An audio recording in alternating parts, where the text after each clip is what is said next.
Perfect. Welcome to the second day of CryptoFemale's first summer camp. We have 5 sessions scheduled for today and covering various topics. Unfortunately, Damla won't be able to join us to the Game 5 panel today because something important came up. We apologize for it, but we will try to make it up to you for another time. And after each sessions, we will set as a time for questions. You can either write your questions in the chat and I can ask them for you to our trainers, or you just can raise your hand at the end of the sessions and just ask your questions to the trainer. And regarding to SummerCamp memory NFT acquiring, it is very easy. Simply scan the provided QR code which is in the chat and which will direct you to a registration page to secure your NFT. Or you can just scan it from your email we sent you. And moving on to our first sessions, I am pleased to introduce Megan Nyvold, who handles PR and marketing at Bing Inc. She will be discussing exchange and transactions terms. Welcome, Megan. Hi guys, thanks for having me again. Let me just share my screen.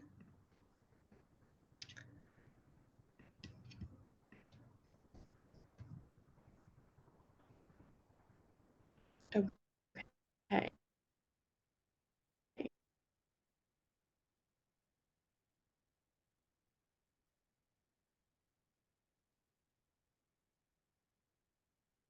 Can you see that? Yeah, we can see your. Can you guys see my screen? Sorry, it froze briefly. Okay, great. We can see the DEX part.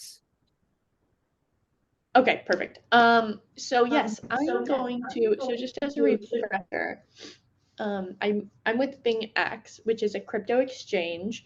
We are a centralized crypto exchange, which is different from a decentralized crypto exchange, which I will get into, as they are a bit different, but they essentially do the same thing. So just so you guys know, a crypto exchange is the place where you go when you're wanting to buy or sell these digital assets, and they are conducted on these digital marketplaces. So, we have BingX, we have Binance, Kraken, Uniswap. These are all examples of both centralized and decentralized exchanges. So the decentralized version is slightly newer, and it's a little bit, they just offer different things to traders. As we can see here, a centralized exchange has a third-party operator, which is what we are. They typically require a KYC because they're a bit more regulated. And then you can also trade fiat currencies on them. So that's like a US dollar or, other currencies that you onboard to the platform, and then you're trading for crypto. And the data is exchanged internally. So you have like an order book that's overseen by a company. Whereas a decentralized exchange, they're called decentralized because there's just pretty much transactions are executed themselves on the blockchain. So it's a decentralized platform without the intermediary, which would be like a BingX or a Kraken or an OKX. They're just totally decentralized. They function solely on the mathematical operations of the blockchain. And there's typically no personal information required. And this actually brings in a little bit of a level of challenge when you're a beginner trader trying to execute needs. You don't have the intermediary there to validate where it's sending or who, what you're transacting with. It's regulated. So you need to kind of enact with caution to make sure that you're buying, legitimate assets. Whereas there's typically liquidity pools that kind of continue the assets being traded on these decentralized exchanges. So I just wanted to point out that those are different, centralized versus decentralized exchanges, where essentially they both have their pros and they both have their cons. Nothing's perfect, but you kind of need to figure out what is better for you. And so you can look at crypto exchanges just in general, like the stock exchange of the crypto world, in the sense that you can buy purchase and sell shares of stocks on exchanges, crypto essentially lets you buy and sell these tokens on their exchanges. And I'm pretty sure we've all kind of understood that. But like I said, so you need to decide what's your pro and what's your con to a centralized exchange versus a decentralized exchange. It's just kind of your preference. Typically, centralized exchanges offer a little bit more better user experience, more tools, and you can just sort of see here, they hold your private keys for you. So you kind of hear a lot of terms being thrown around, not your keys, not your coins. And that's going to say that, you know, somebody else is managing the keys for you, which is neither good nor bad. It just depends. You know, some people like a centralized exchange to manage their keys, so it feels more secure to them, versus some people feel more secure handling them themselves. But if anything does go wrong with a decentralized exchange, you're the sole moderator, and, you know, you're fully responsible for that. So you could, in theory, you know, if you do have a mistake, it's your fault. So I'll again just show this kind of graphic, which shows the difference between a centralized versus a decentralized exchange, where you're trading with centralized, you're trading directly through the exchange from, you know, person to person, coin to coin. And decentralized, you're essentially just trading, there's really no intermediary, so you can just go from Ethereum to you have Uniswap, you have SushiSwap. You're just trading between the decentralized exchanges rather than having the intermediary of the centralized exchange. And I just wanted to reiterate the custody of the assets themselves. So if you see here with this chart, the assets for the centralized exchange are clearly being custodied by the exchange itself, where the decentralized exchange, they're just being custodied by transactions on the blockchain.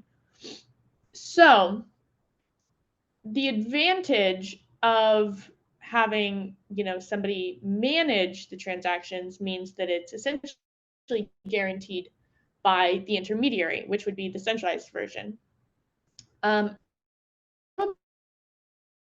Less likely to expose you to scams.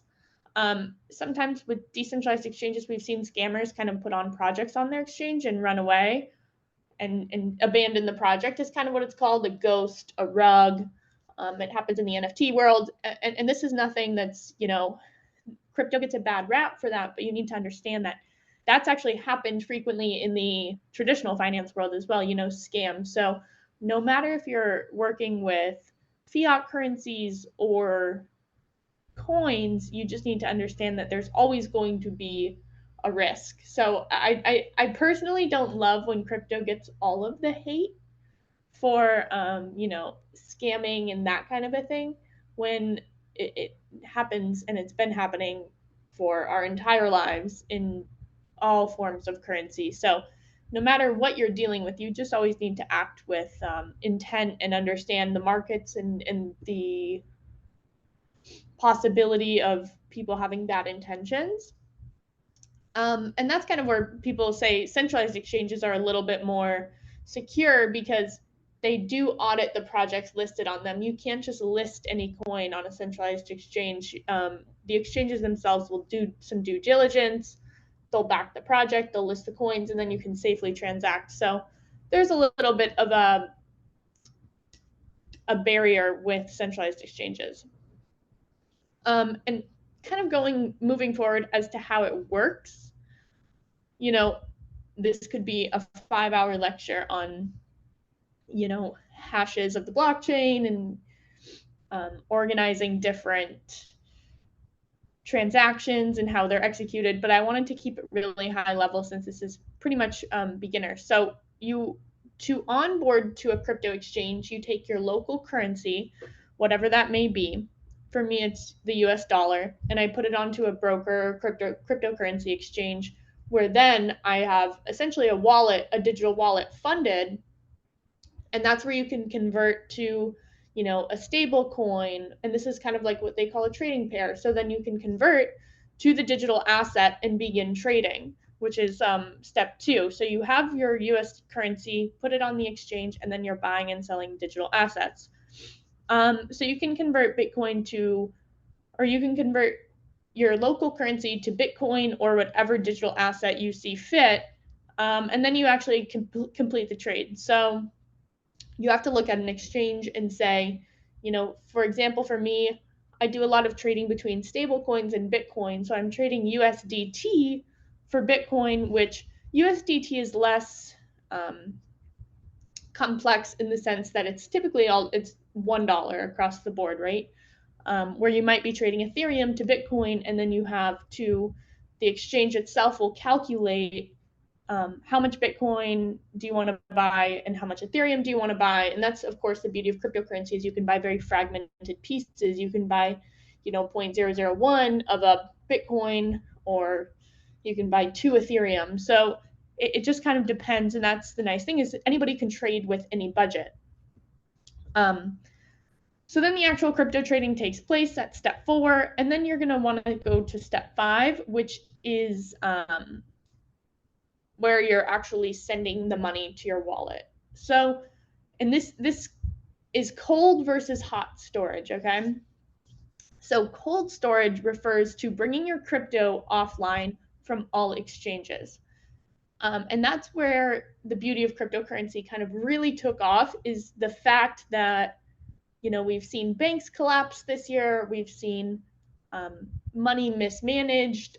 We've seen companies, use customer funds to invest or, do something else with, where the money's not safe. So that was the original kind of premise of cryptocurrency, and the value that it had was at step 5, you can take your crypto off of all exchanges, which is pretty much the equivalent of, taking all of your money out of the bank and holding on to it yourself, which is not super realistic when you're dealing with fiat currencies. That's, a dollar, a physical dollar, because it's, where you're going to put it. But with crypto, you can have, I actually have some here, like you can have a cold wallet where it's essentially all of your money's encrypted and stored, like via, this, for example, looks like a credit card, but you essentially plug it into the device and you put it on your computer, and then you can just send the money directly to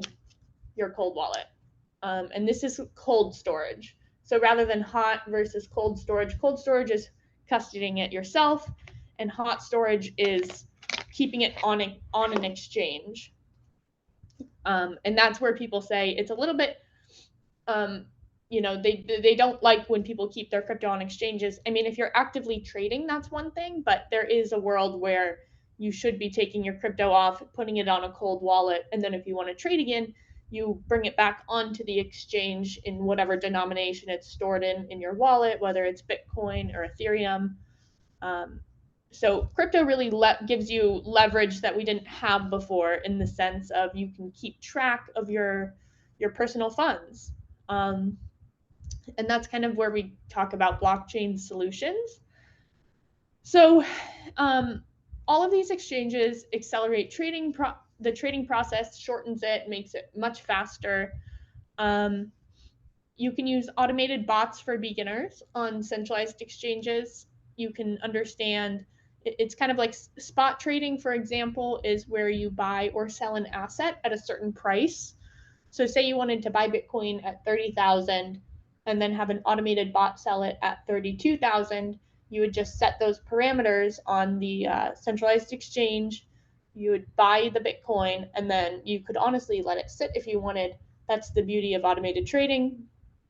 And then once it hits 32,000, it'll sell, and you don't have to sit and monitor the markets. So that kind of goes into the trader protected algorithms as well. These centralized exchanges are building out different algorithms. BingX has a lot of options, or you can copy real people that trade for a full-time. They're full-time traders. You can look at their portfolios and see how they're trading. So there's a whole lot that goes into this, rather than the world of fiat currencies, where you just essentially have the money backed by the government, and then you're using it to transact.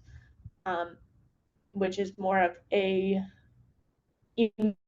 process, unless you're using like a credit card or something. But I just wanted to also touch on the fact that crypto is no longer for just the experienced. Users that are new to the world of crypto or have little to no knowledge about it can also participate in trading with these automated bots for beginners.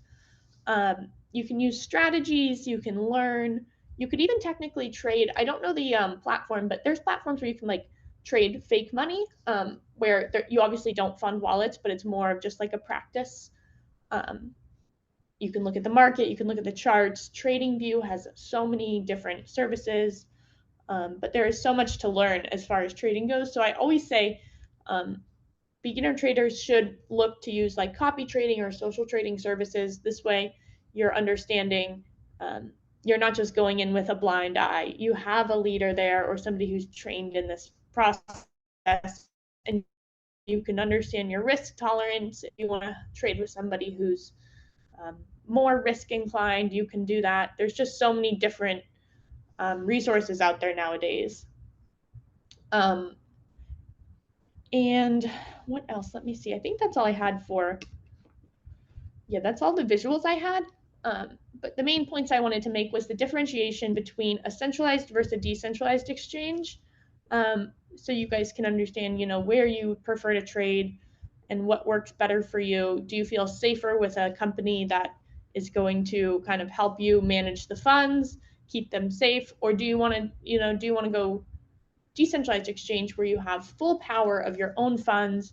You know, nobody is going to compromise your funds unless, you know, you trade a coin that somebody has malicious intent on with a project, which goes back to the point, you know, always do your own research when you're trading, especially coins with low market caps, newer projects. So that would be like the opposite of a Bitcoin or an Ethereum, which are kind of the gold standard of crypto. And then that's pretty much all I had. I didn't know if anyone has questions or anything, or Thanks for the presentation. I can't see any questions in chat, but we got some questions from email after your session's introduction to Bing. So I can ask them if you're finished with your presentation. Yeah, I can try and answer them. Yeah, let's hear them. First, hi Megan, how does BingX make sure that when people exchange cryptocurrencies, everyone agrees on the transactions happening? How is this process made safe and reliable?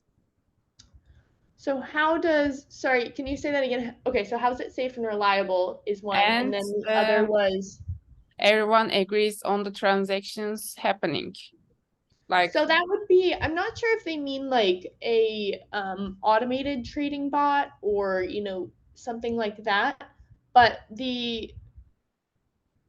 I believe they do. So if you're a trader, you are setting your own kind of destiny for trading. So you do obviously have to monitor it a little bit and keep tabs on, you know, what's going on in the market, but you could realistically set guidelines and boundaries that you're comfortable with, that you agree with, that can be executed by, you know, like automated trading. So you always have full control over who and what you're trading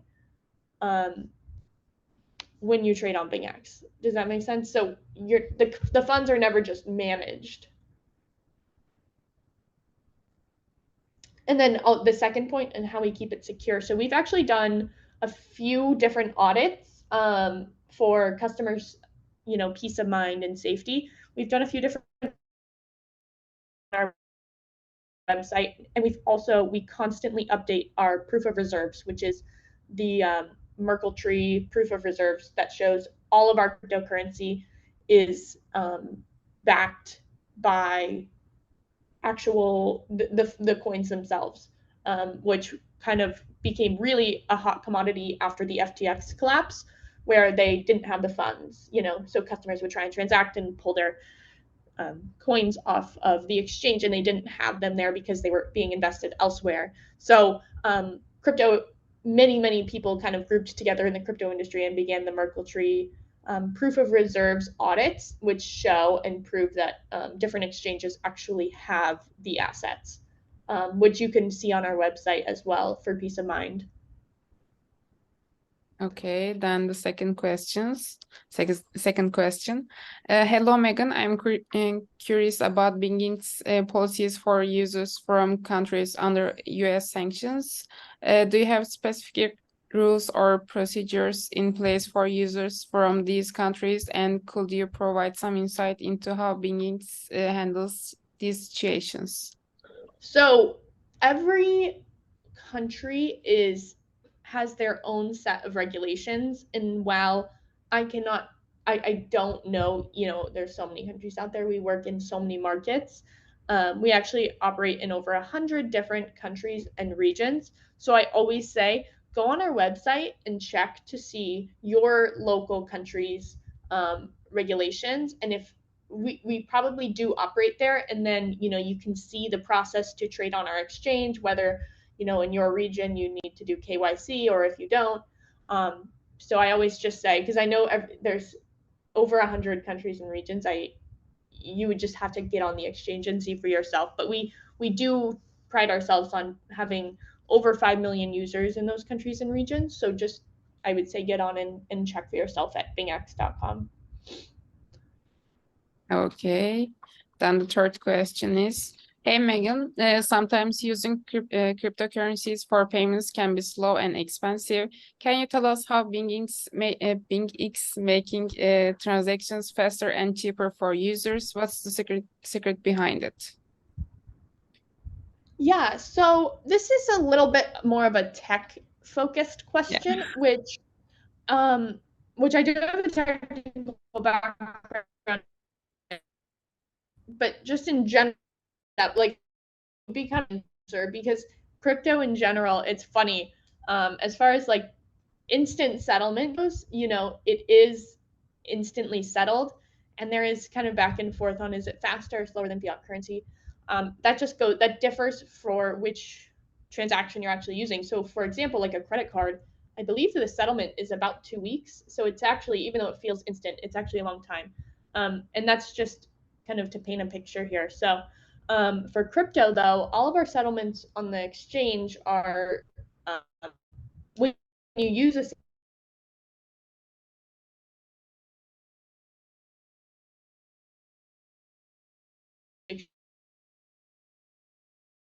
exchange, they're actually the beauty of having an intermediary as exchange, which you're a little bit more on the hook. So if anything goes wrong, but as far as speed goes, I mean, everything should be settled pretty instantly, unless you have, I'm sure there's like a one-off situation, but I don't really want to speak to that because I don't handle that. So. Okay, these are all the questions I get from the email. But if would you like to share us the website and how can users and our participants can see it from now? How the website is working? Actually, just show you guys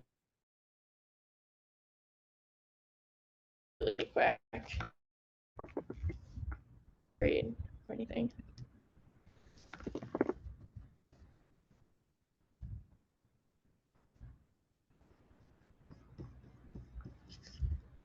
Okay, let's see.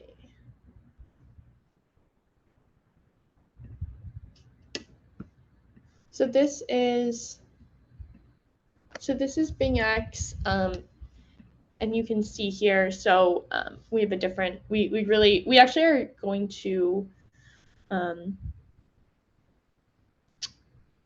It might look a little different in each country, but anyways, you can get the idea. So bingx.com is our website. And so we're a leading crypto exchange. Like I said, over 5 million global users, over 600 listed cryptocurrencies. So we're a centralized exchange, like unlike a decentralized exchange, which lists almost everything. We audit and make sure the products or the coins on our platform are, go through a audit, and once they're listed, then they're open for trading. And we actually partner with TradingView, which is really awesome. So for beginners, they can learn from TradingView view charts and really understand what you can do with, setting realistic goals for where you want to be with crypto and how much you feel comfortable trading. So we integrate TradingView, which is awesome. It gives you a great outlook into the market. And we have a huge crypto trading community, so you can see different traders themselves, how much they're trading, where they're trading. Their 30-day ROI, this trader's up almost 50%. And this is what I was referring to, at least when you're a beginner. Definitely look and use resources, because these are so helpful to have guidance into the market, because so many people will put like $200 in Bitcoin, and the market fluctuates and you have $50 left and they're all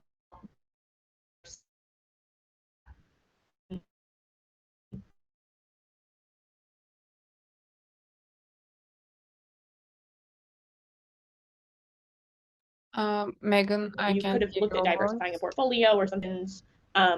So yeah, and check for yourself. Sorry, did you say something?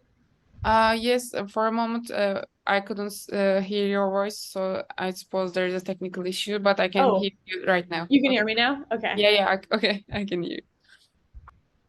Yeah, and then like I spoke to yesterday, we obviously have a bunch of sponsorships and global partners. And yeah, so if you're a new user, we do give out bonuses. So like I said, get on the website and check for yourself what are bonuses in your area or region. And yeah, that's it. And I want to ask another question. How about the academy you mentioned before? Wait, sorry, what was that? I was asking about the academy, the EU, the Binkings Academy. Oh yes, so we have a ton of tools for beginner traders on there. We have so the BingX Academy is essentially teaches you all the ins and outs of trading. So I know I've given like a very high level overview today, but please check out the BingX Academy if you're looking to learn. We have videos, we have materials, and if you actually want to trade, they'll guide you through the platform as well. So it's a great place to start. I remember when I first got started trading, I got onto Coinbase and I just put in money, and I didn't. This was years and years ago. And I wish I had something like an academy to help me trade and understand. But I agree with yeah, you, because when you start about trading, it's so complicated and you just need a guidance, a mentor to walk you through about the trading. And I am very appreciate these academies for the new people in Web3. And how about new events, or maybe online, maybe in real life events yeah. about it? So actually, I'm going to be at Stanford Blockchain Week with BingX. So I don't know if anybody's in San Francisco. And then after that, we're going to be in Singapore at Token 2049, which is a huge blockchain convention. Obviously, more so focused on the crypto world, but it is giant. So I'll be in San Francisco, Singapore, and then we also are doing events in Ibiza, and I want to say Lisbon, Portugal. And then obviously we have a huge presence in Turkey.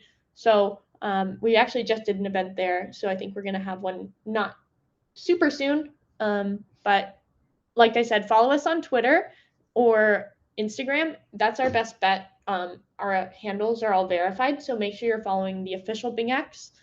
And yeah, that's where we make all of our announcements, and we have some big announcements actually coming up in September, which is exciting. So definitely follow our platforms for that. And if you guys need anything, I'm actually on Twitter primarily at my full name. It's Megan Nyvold. So if you have questions, feel free to ask there. I'm usually available to DM back. So yeah. Okay, perfect. I can't wait the Turkey event.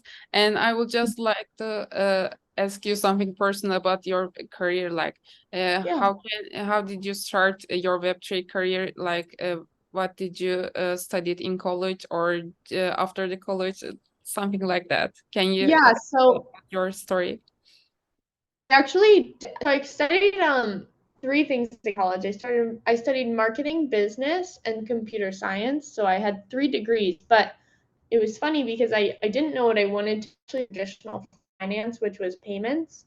And I saw how expensive and inefficient that industry was. So then I moved to Miami and I began working in crypto, and I fell in love with it. But the thing I will say is in college, it was really hard to learn about crypto. You know, I took computer science classes, were more so focused on coding. So I understood the premise of cryptography, but it didn't directly translate into understanding how crypto works and all of these things. So my tip would be, if you want to get into crypto and Web3, most of it's self-taught, and just like you have to learn yourself or just begin entering into the market, whether you're trading or you're becoming parts of students. You don't even have to trade really. But just learning from others and learning in these, you know, online is so important, because I really don't feel universities move as fast as they need to teach these newer technologies. So for myself, at least, it was really helpful to find like online communities. I wish I knew about like CryptoFemale or something like that before, because prior to that, I was just joining like Discords, or I was on Twitter, which is, I've actually made amazing in real life friends from, which is funny. But yeah, you don't have to be in like these crypto hubs like in Dubai, Miami. You can be anywhere. It's truly a decentralized community. So that's my one recommendation, is just become involved online and learn as much as you can.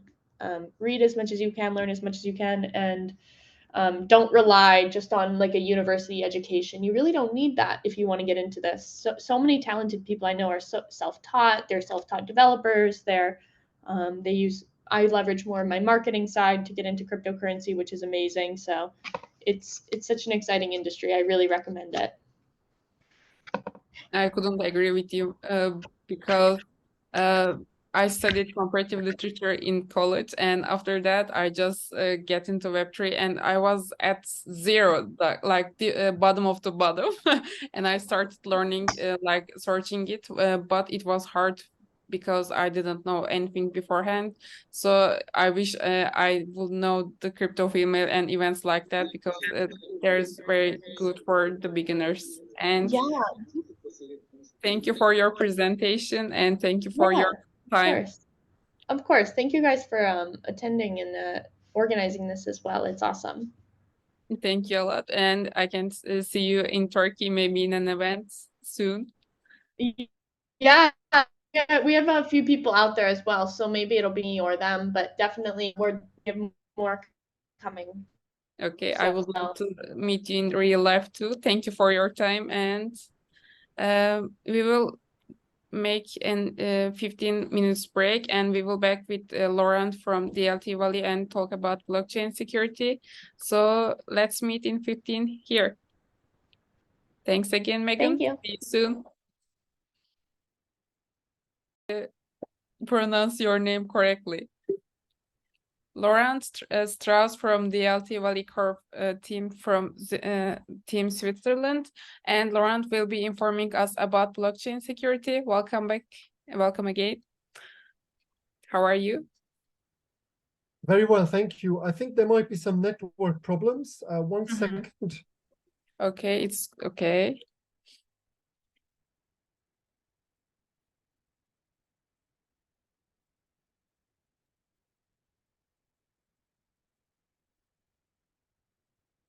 And he will inform us about the cybersecurity, compliance, governance, and blockchain security overall. Okay, so hopefully the connection is a bit more stable as well. Yeah, I can hear you and see you clearly. It's all okay, good. perfect. Glad to hear. So wonderful. So thanks for having me over. I'm on behalf of the DLT Valley Association today in the call, which empowers individuals with ambitions in the DLT space, in the blockchain space, who would like to start up a business in that space or learn more about the topic. There are various areas covered. So Web3 areas like DeFi, decentralized autonomous organizations, NFTs, and the metaverse. And it is also a global team worth mentioning.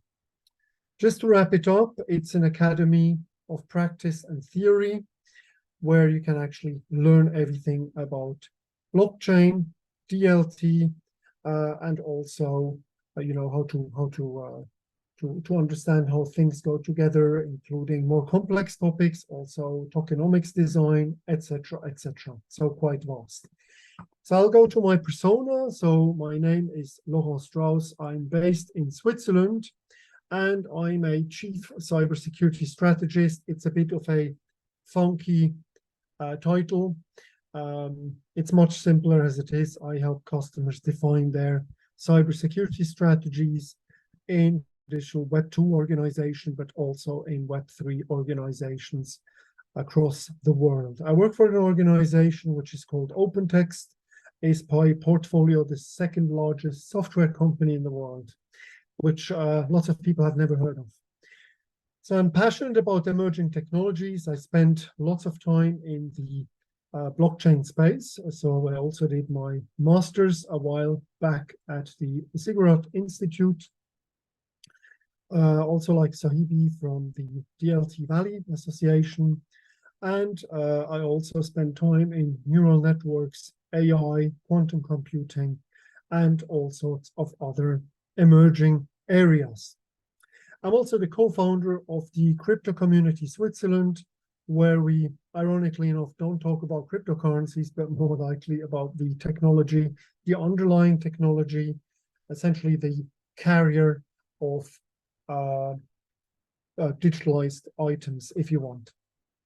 I'm also the co-founder of the Polity Network based in Liechtenstein, next to Switzerland, which is a DeFi on-ramping platform, and I'm lecturing at various institutes like universities and so on, and have been involved in many projects, from charity projects around the world, co-designing a metaverse with larger organizations, also in the education space, and also in various DeFi projects.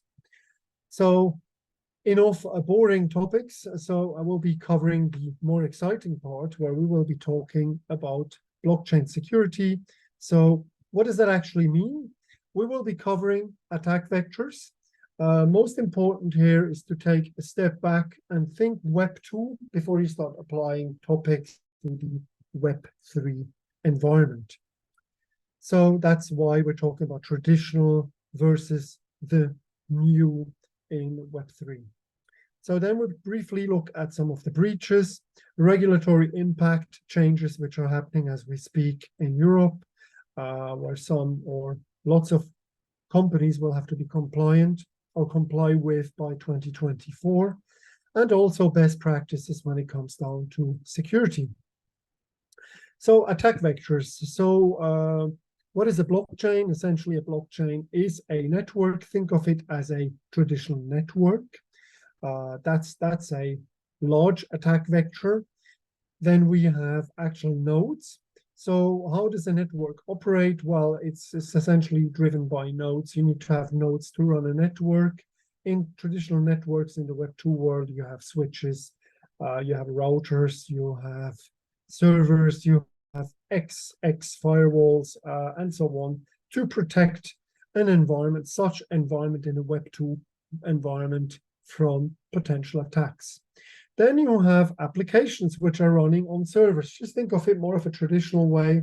The app runs on a server, so native code.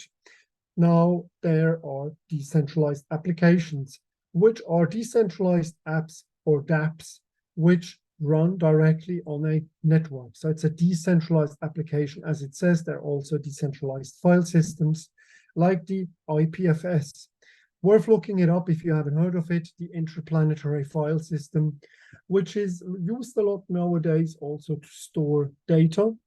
Amongst the data are lots of NFTs. So there are services offering to store your NFTs. Let's say you have an NFT marketplace. and you want to store those NFTs somewhere, they might be stored on IPFS or traditional cloud storage. Then there is on and off-chain data.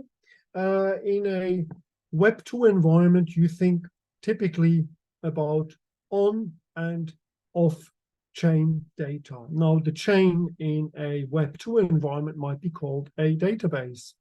So that data lives in a database, but that data lives also somewhere else. In our instance, we might have, if we think, going back to the example of a non-fungible token, so the token itself is connected or related to an asset and mapped to wallets, or a wallet in that sense. So the proof of ownership is written to the actual blockchain, to the network, via a smart contract, most probably. And the asset itself is stored, for example, the NFT, or shall I call it the digital asset? If we're talking about NFTs, it could be digital artwork. The actual file will be stored somewhere in the decentralized file system, but the file system, the storage, might also not be decentralized. It might be centralized. So you need to also think, how do I protect that? Because it's not on chain. The only thing what is written on chain is the hash, the digital signature of the actual digital artwork. Then you have a timestamp, and you probably also have the wallet ID of the owner of that digital asset. So it's essentially registered. And also, for your information, there was a court case in Switzerland, and proof of ownership was actually proven, and the DLT blockchain was recognized in court, which is great to hear. In some countries, it's already accepted. You can even, I mean, in Zug, in the county or canton of Zug in Switzerland, you can pay your taxes with some digital currencies. I'm not quite sure what we have right now, but Bitcoin, Ethers, and a few other things. Now, integrating wallet services, also very important. You know, if you're building, for example, an application and you want to integrate a wallet service, for example, to provide to your customers a wallet service, you need to make also sure that they did their due diligence. So they, for example, vetted their smart contract, or they vetted their product which they're proposing to you, which you integrate into your environment. That's also quite important. This is why the industry nowadays in Web2 is talking, also in Web3, is talking a lot about supply chain security, or supply chain governance, or supply chain compliance. You can hear lots of things around that. So there's some regulatory frameworks which are focusing on that space. So looking at the traditional world, this is quite an interesting website. Information is beautiful.net, worth having a look. On there you can find lots of information about data breaches in the traditional world. We have, funny enough, Facebook in yellow with 533 million records breached. Of course, apart from the data which they sold to Cambridge Analytics, without the direct consent of some people, but like myself and many others, the data breaches can be quantified in that space. So that's the traditional world. In the Web3 world, we have different platforms. My two favorites, which are talking about breaches, typically about the DeFi breaches, is Rekt News. So Rekt is quite a cool website you can have a look at. There's the post-mortem analysis. So essentially, once the breach has happened, once the hack has happened, how did it actually unfold it? What happened? Why did it happen? Which component was breached? And you can also see some of the numbers and how many hack events have taken place. I do believe the hack events are much, much larger than this number, but this is quite an impressive number in US dollars, which encompasses essentially everything which has happened in that space. So if we're looking at some of the breaches, multi-chain or multi-chain That's one of the recent ones which I read about. That was also quite interesting. The post-mortem analysis, I mean, I read about some of the members in China having gone to prison. Some people have disappeared. Some funds were transferred to unknown wallet addresses. As I highlighted, moved to an unknown address abnormally. And also, you know, there's still questions. Right now, if you look on the web, it's still listed as unknown. Maybe the status has already changed, but the lost amount is 130 million US dollars, so quite a big number. And it could potentially be a rug pull. That's what is a rug pull? Just think of it a pump and dump. You know, you have that not just in the Web3 space, you have that also in the Web2 space. You have lots of companies, they pump up their business in marketing terms, make a lot of hype, make a lot of noise, and suddenly they just disappear with the cash and say goodbye and thank you. Or they don't even say thank you and walk away with the cash. This happened a lot, quite a few years back, but most of you probably know already about that. And some other reasons of the breaches are private key leaks. Now, private keys are essentially the crown jewels, is what you want to protect. Remember, if private keys are not in your hand, they are not yours. So if you have any cryptocurrencies, any digital money on a platform stored somewhere, it's essentially not yours. That's the tough reality. So if you want to be in control of your private keys, I'm not going to go into that topic, whether you should print them out and put them in a safe. There are lots of discussions around it. There are many ways of protecting private keys. There are lots of approaches to that, but that's a different topic that I can spend an hour talking about that.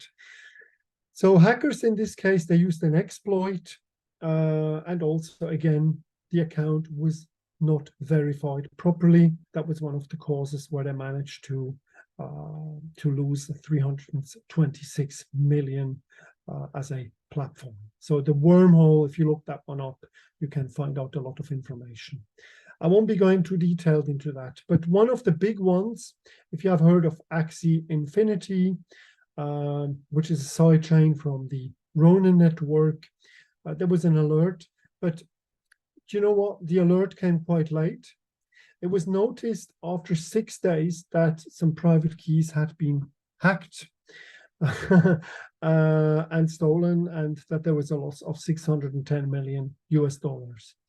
Now, I think most of the money was recovered, but the problem is, you know, money can be, if there's a drainage attack in the sense, it's you know, their replay attacks, their re-entrancy attacks, and the money disappears somewhere but goes via a mixer, or might go via a mixer, and then ends up somewhere in a wallet. So it's going to be very tough to backtrack it. Lots of things have happened, and yeah. So regulations, what is compliance? And GDPR, you might have heard about that, the General Data Protection Regulation, where it's all about protecting personal identifiable information. So essentially, PII, your personal information, my personal information, that can be a name, a birth date, that can be an address, that can be many things which are tied maybe also to a credit card. For example, in the fintech space, in the banking industry, you have also a regulation which is called PCI DSS, so Payment Card Industries, which is also about personal identifiable information. So again, there are certain aspects there. You have some articles, some of the more important articles, Article 16 and 17. You have the right to rectification of your data and also the right to be forgotten. So any platform or any company which operates or provides services to Europe, they have to be able to provide that to customers, so to data subjects, where you can actually request the deletion of data. Then we have the mica. So mica is quite interesting. It's nothing to do with the singer Mika. It's an amendment directive. So that's been quite around for a while. And this will be implemented till 2024. So companies are subject to MiCA. Interestingly enough, they excluded from MiCA NFTs because it's quite complex to regulate, as I said, and central bank digital currency. So any digital money which will be issued by central banks. So best practices, important in this case is to follow compliance. Make sure, there are some platforms out there where you can check, is MiCA relevant to me? Do I have to be MiCA compliant? And how does it affect me? So it's also worth to talk to legal services who can tell you about that, because it's quite complex. It's a complex topic. There can be always loopholes. So worth having a look at that part. So again, understand your environment, the attack vector review. So it's really, there are white box approaches, there are black box approaches when you come to penetration testing, where you try and understand and attack something which the content, but you might hire an external service which will, for example, do a pen test.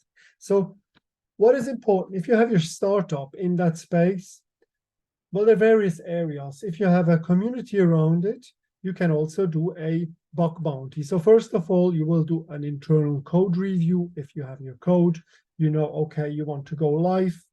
You might have a minimum viable product, an MVP. So you'd start somewhere. And first of all, you might want to do quality testing, functional testing. It depends. And then you have security testing. Now, security needs to be thought through very early in the process. You should think security quite early in the software development lifecycle, because if you don't, it becomes more expensive to implement it potentially later.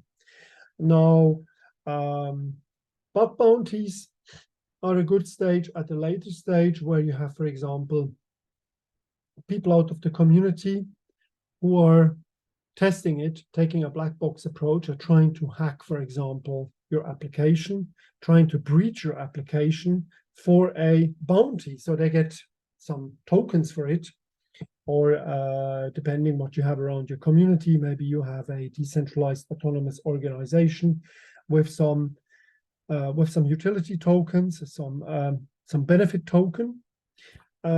And that could reward the community, and they might let you know, or they will potentially let you know where the flaw is. But it's worth performing an internal review. There are also tools available which do automated reviews, so you can combine that. Bring security, as I mentioned, early into the software development lifecycle. Know your data. Remember, data which is on the blockchain is typically hashed, so anonymized. But and I won't go either into the quantum computing part, because that's a future discussion about post-quantum proof encryption algorithms. But you need to know your data. So can anything be backtracked, whatever has been written through your application, to a DLT or to a blockchain? Can it be backtraced to a persona, to a person? So Laurent Strauss, can anything be backtraced to me? So you might be liable under certain regulatory frameworks that this can't happen. So if you're in Europe, that can be GDPR, that can be MiCA, that can be many things. So protect your data. That's why it's super important to protect your data. So if the data is unstructured data, maybe a document, a contract, which is stored outside of a blockchain, but maybe some references to that contract, which is in a Word, in a PDF document, can be backtraced or breached even at the document level without going via the blockchain. There can be a serious issue there, because a data breach in an organization isn't always a nice thing. So that can have lots of consequences.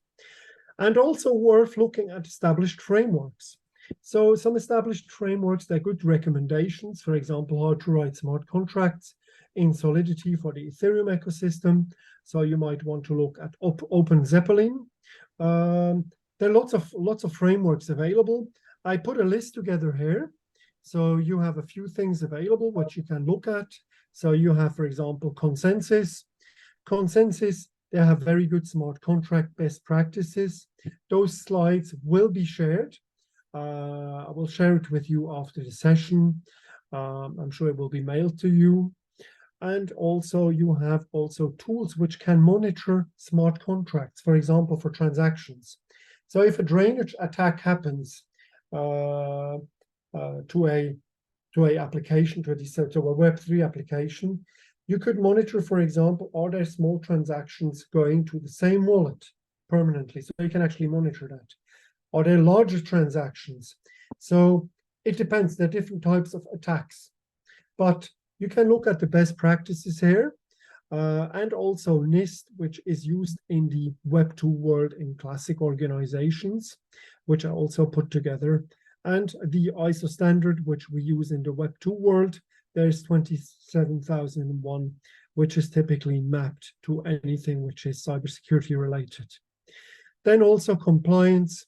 You have some information here on MiCA and GDPR, and there are many, many more cyber resilience acts coming to life, like the Cyber Resilience Act, which is quite popular right now, and also NIS2. So that's about that.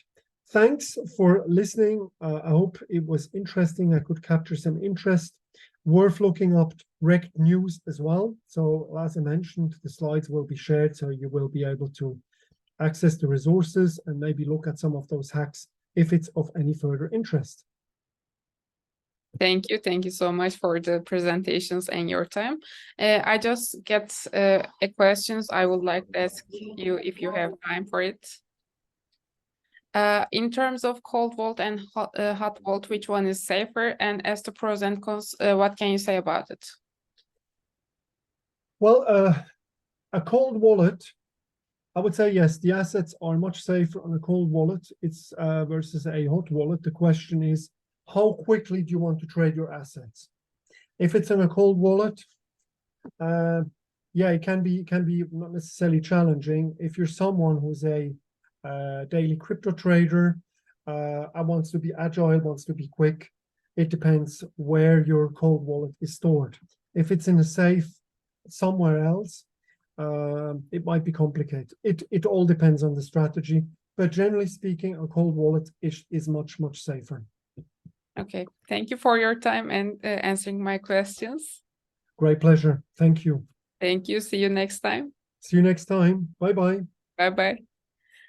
Okay, following that, we have Anıl Altas Brug. Welcome. Hi. How are you? I'm fine. How are you? I'm good too. She's from core team at DLT Valley. Also, she's the founder of CryptoFemale Germany, and she will be sharing insights about NFT projects. Welcome again. Yeah, thank you, Elida. I'm very happy to be here. Thank you. Can I share my screen? Of course, please. Yeah, let me share it. So, because there are some videos that I'd like to share also as soon as the presentation. So, let's make it so a bit. Okay.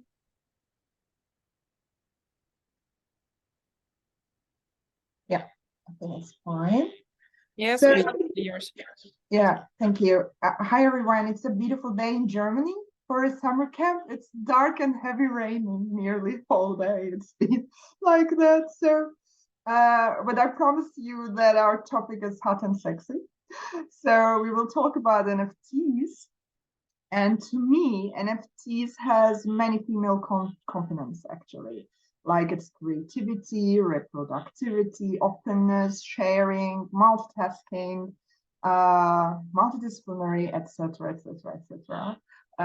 So we will talk about NFTs as tokenizing creativity and NFT art basically today. Originality and value in art ownership, and also a little bit about art marketplaces, some inspirational NFT use cases, some NFT gifting ideas on special days, and maybe make your own NFT exhibition, one concept that we've been working on, and I will share our actually comments about it. This is my profile, and you can reach me from everywhere on social media, from LinkedIn, from Twitter, and from Instagram.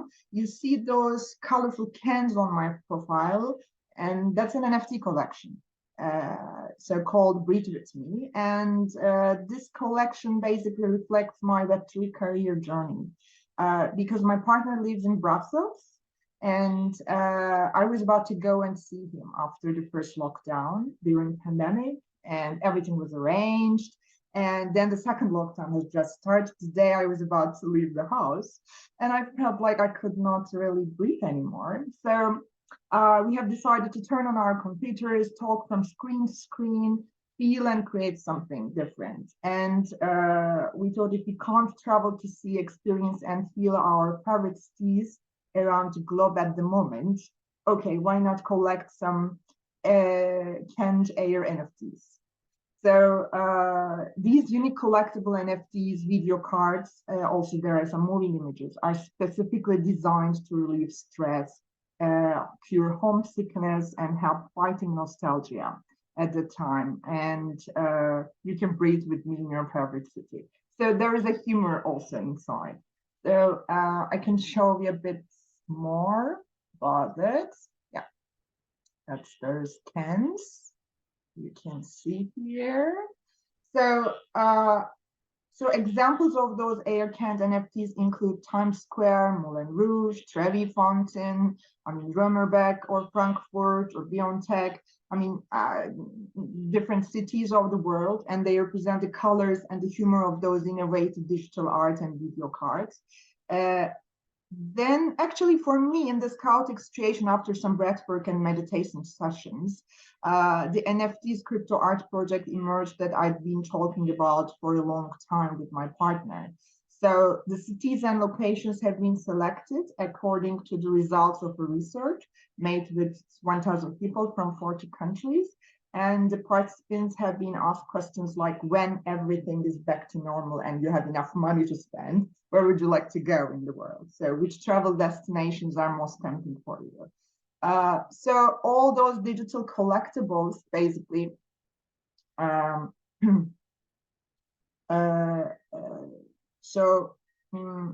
all those digital collectibles, basically, it's very exciting, actually, that we are creating, we've been creating new, innovative, and unique products. We have still been receiving amazing posts and messages from all over the world. It's interesting. It makes us feel like we are on the right track. So the project is on another level right now, as in the metaverse called Metaverse. You can see this NFT collection in Metaverse with Breathe With Me, and live performance by me in Dutch Blockchain Week, She NFT Netherlands, and in some other events like NFT BNI. And after diving the rabbit hole, actually, we have asked the same question like Alice in Wonderland. So which way should we go? So we made it mostly like learning by doing and sharing our experiences with more than 500 traditional and NFT artists from all over the world, creating a safe environment for them. And whatever I do, actually, in my personal career, it could be in Web2 and Web3, also in Web1, it doesn't matter. I've been pursuing, actually, this question, how can we manage better digital technologies in our lives? That's very important to me. That's why whatever we create, especially in this Web3 world, Web3 ecosystem, in the blockchain ecosystem, and plus with the NFTs, what is real, what is not, and actually combining the real life with the digital. This is also very important for us, and feeling that it is mindful also for us. So I'm the co-founder of Turboso Web3 agency. Also, I'm part of the DLT Valley team and plus CryptoFemale team in Germany. So we work with digital crypto artists, NFT collectors, art galleries, metaverse and brands, and we are creating different Web3 projects and connected with the blockchain, NFT, virtual reality, augmented reality, and XR. And for the last 3 years, actually, we had a chance to work with, in different, making different collaborations, participating in different events, like NFT Biennial, Metaverse Fashion Week, Brussels Blockchain Week, Paris NFT Day, Cannes Lions. Also, I'm part of the NFT Talent and DLT Talents from Frankfurt School Blockchain Center, which I totally recommend to have a look at their web pages and see what's going on in there as trainings, and plus the DLT Valley. And plus, what we have done actually so far, we haven't done it all ourselves, and especially mostly the who works in the NFT business, they haven't done their projects on their own. So it's a big teamwork. So we also worked with Web3 creators, agencies, brands, and solution partners. And with those solution partners, this was very new to me, especially with the metaverse art galleries and architects that I have worked with in the real world and also in the digital world. And thanks to our many partners and Lucify, which you will see some of their products also in here that we've been creating all together. And we had a chance also to work with and making collaborations with 8-Ball, Niantic, with the Pokemon creators. So when we come back to NFTs, actually, in the dynamic world of art and technology, the convergence of that creativity and cutting-edge innovations has sparked a really big revolution, right? At the heart of this transformation lies the power of tokenization and non-fungible tokens, NFTs, among other emerging technologies, reshaping not only the art market and also with many different industries, and redefining ownership. This is the basic point of NFTs, actually. As a Web3 entrepreneur and an art enthusiast and kind of an NFT artist, I can say, with interest in exploring the potential use cases of emerging technologies, I'm really a big believer for the NFTs as pioneering originality and value in art and ownership. So NFTs are, so that's a good slide actually I just took from a company called NFT. They're also based in Berlin and also Frankfurt. NFTs are similar to physical collector's items, but in digital forms.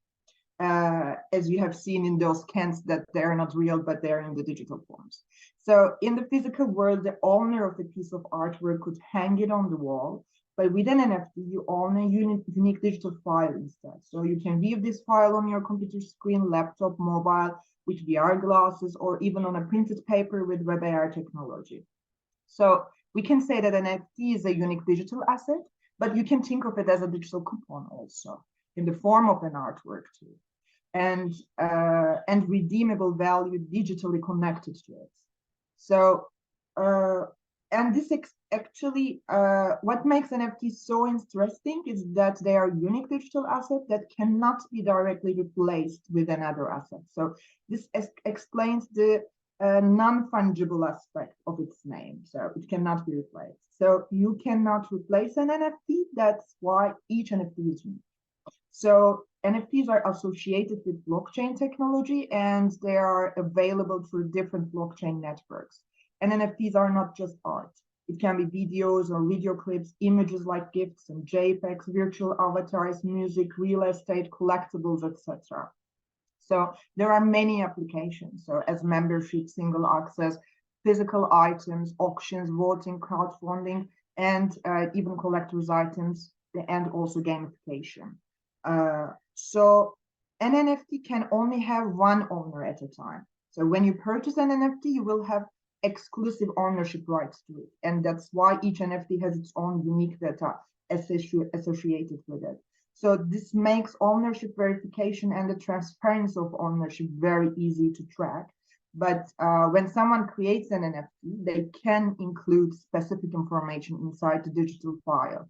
For example, if you're an artist, and this is the advantages. So if you're an artist and have created an NFT for a piece of your work, you can add your signature to the NFT digitally using the associated metadata. So that's why NFTs can be very valuable. And there are different advantages, as you can see in the slide. So exclusivity, collectibles, marketing application, 100% safe and transparent.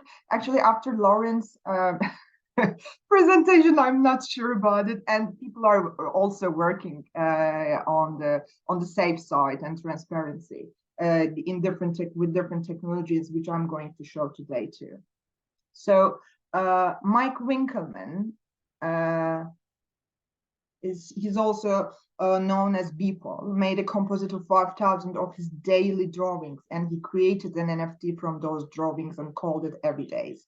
So this is the first 5,000 days. So his NFT sold at Christie's Art Gallery for nearly, $69.3 million, and everything has changed after that. So where can you see an NFT art? How can you be an NFT artist? How can you create NFTs? So these are the questions actually we've been following when we have done our first NFT project.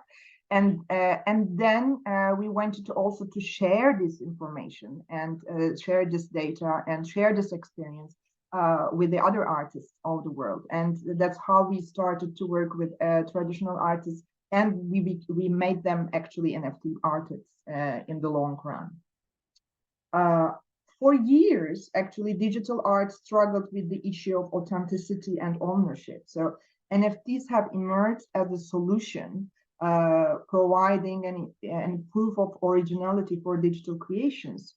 But artists now confidently claim ownership of their unique creations and have them traded within the traditional art market. So this bridge between the virtual and physical artworks has marked a major innovation in the digital art, empowering artists and collectors alike in this sense. And NFTs has made the technology as the gateway to art market accessibility. So tokenization through NFTs has democratized art ownership and a new era of accessibility in the art market, we can say. And lower entry prices and broader market participation and have attracted a more diverse audience, including the Generation Z demographics. And art is no longer confined to elite circles anymore, but rather accessible and appreciated by enthusiasts from all walks of life, which is really, the main targets of the blockchain. Actually ecosystem and what we would like to do in Web3 with Web3 technologies. So the art NFT marketplaces like OpenSea, Rarible, and there are many of them, actually have emerged as the epicenter of this art and tech revolution. So offering exciting possibilities for artists and collectors. And by facilitating direct interactions, these platforms promote transparency, decentralization, and democratization in the art market. And the elimination of intermediaries especially empowers artists to forge deeper connections with their audience, creating a sense of community, maybe, and collaborations, which we have also experienced, as an agency. So far. For collectors, art marketplaces provide a diverse selection of artworks, fostering a thriving and engaged artistic community in that sense. I'm going to show, I'm not going to show many graphs, but this is an interesting graph actually. This is an annual sales of arts and collectibles between 2022 and 2022. This is a report. This is the source is from a report by Art Basel. And despite a significant drop in values from late 2021. The art-related NFT sales last year reached close to $1.5 billion. So still representing values over 70 times the size of the art market in 2022. So this growth, remarkable growth, signifies the profound influence NFTs have on the art market, fueled by the emotional connection also between creators and collectors. This is also very interesting to see. In our case, actually, in my case, and when we have founded our company, or really converted our company from Web 2 to Web 3, let's say, and actually called it like a Web3 agency. We've been thinking, okay, what kind of actually projects would we really like to do with different artists? And they could be also traditional artists, like a novelist, like an international novelist, Ece. She's also living in Germany. That's why I chose her. Actually, she's an international award winner writer and a best-selling writer. And when we have been talking to her, I asked the question to Ece, like, I mean, how do you like NFTs? I mean, how does it sound to you? And she was asking like, they're really poetic, Anıl. So I asked, okay, do you have poems? Okay, and that conversation just made us really end up a very nice project at the end. So you can see also this project in truboslovnft.com in artist's page.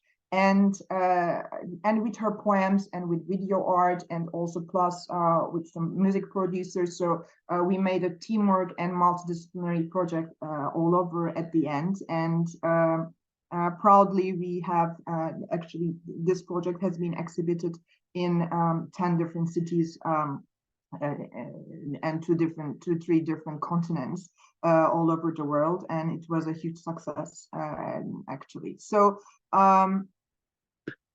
it's not easy to convince sometimes to some traditional artists and who are already creating in their own space and doing some digital works and multidisciplinary works in this crazy NFT environment, and they are always asking to themselves, okay, can I be really present there? I don't know all those cold wallet, hot wallet issues, or MetaMask wallets, or what's going on in there, or all those Ethereum showers. So what should we do? All those crypto markets. So that's how actually sometimes the startup ideas can come up under those different struggles. So while we've been talking with the different artists that we have really urged to do something like a management of their artworks on the NFT ecosystem. So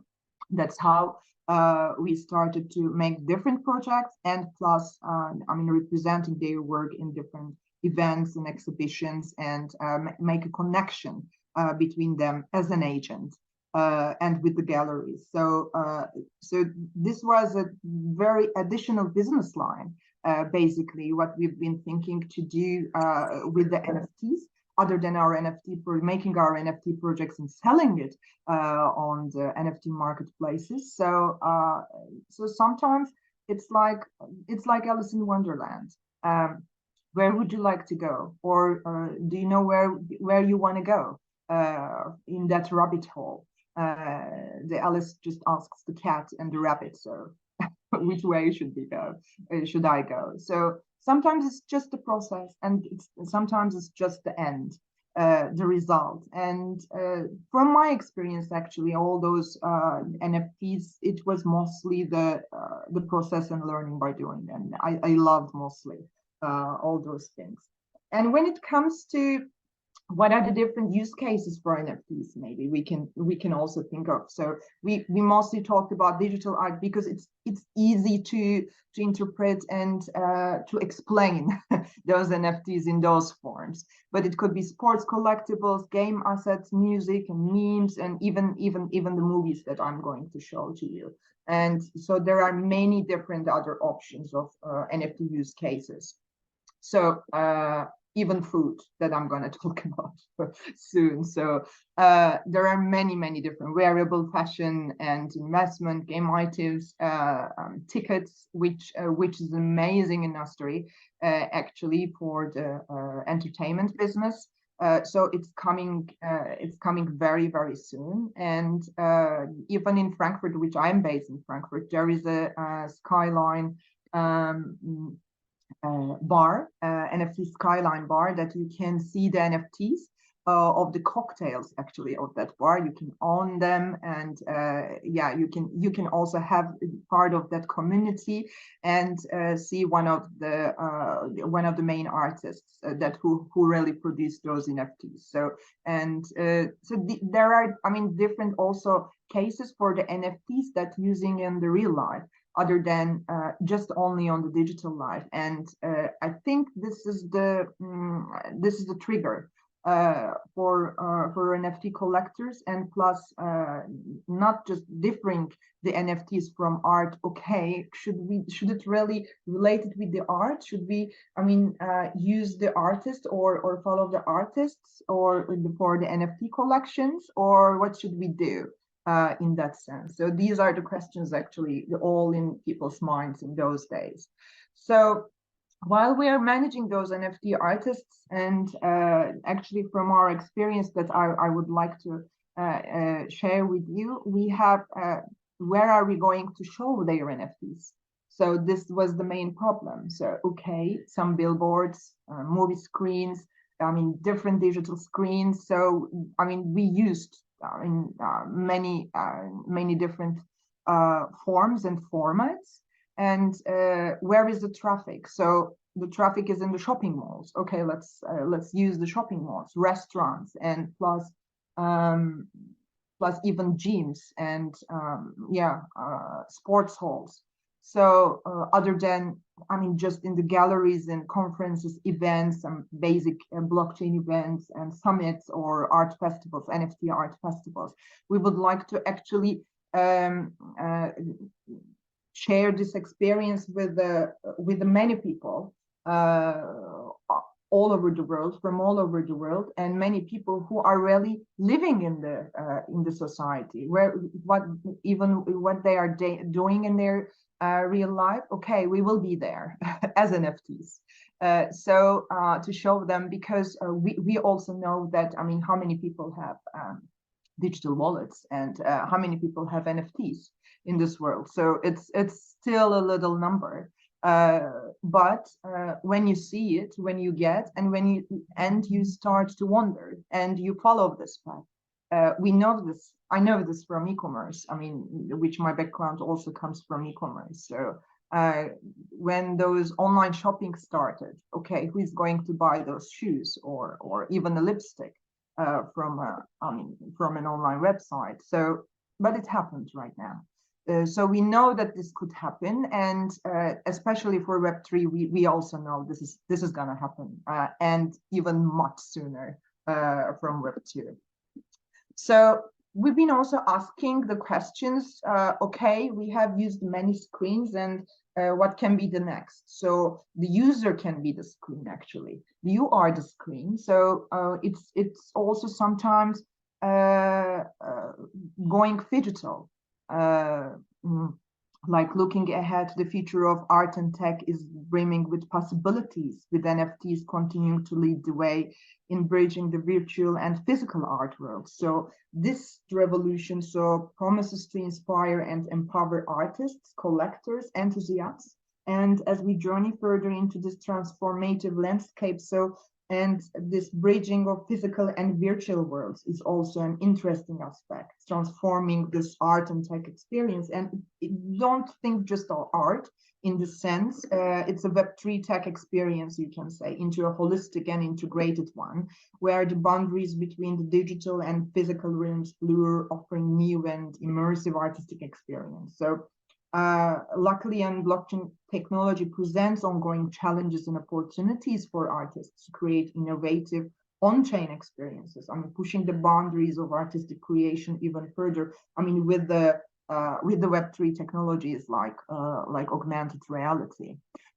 So So we've been also, I mean, thinking, okay, Web3 is the new cool, so why not gifting NFTs to some other people as an inspirational actual use case? So designed and minted for the brands. So in different teams like sustainability, environment, blockchain, innovation, technology, fashion, sports, entertainment, and with a nice slogan, Web3 is the new cool. Why not gifting NFTs? Especially even for this year. So and how are you going to do it? So it could be a postcard, it could be even a photo frame, it could be even on a bag, or it could be even on anything, even on you. So in different events like brand-related events and HR events, summer events, indoor and outdoor events. So making actually those NFTs in the real life. So how can we really, I mean, combine this world? And so we've been always thinking to make that bridge with the physical and also with the digital. So these were mostly actually the useful cases that we have created and found that it really works even with the people who have no idea about Web3 and NFTs, even digital art. So they are seeing some different motions,